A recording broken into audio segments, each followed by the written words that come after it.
My siblings and I, we were public school kids, but in a place like Greenwich, that means you get exposure to some of the wealthiest families in the country and also to, poverty around you as well. And so I became really interested, after seeing, certain friends' families had really big, nice houses and others didn't, in making a lot of money. And that's what really drove me as a kid. And so I opened up an E-Trade account when I was 13. When I was 16, I started working at a hedge fund in the summer. When I was 19, I was working at a fund of funds.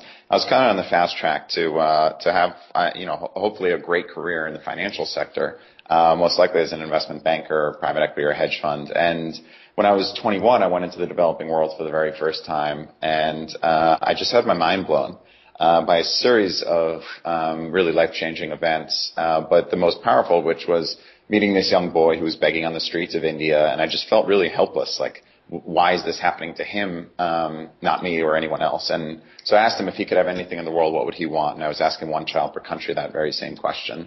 And his answer was nothing more than a pencil. He literally just said a pencil. And I kind of was taken aback and almost, it's a pretty disarming answer when you ask a beggar if they could have anything in the world, what would they want? And that's what they just asked for, a kid asking for a pencil. And what I realized was that he had never been to school before, and that ultimately education was the one thing that has the greatest opportunity to unlock an individual's potential.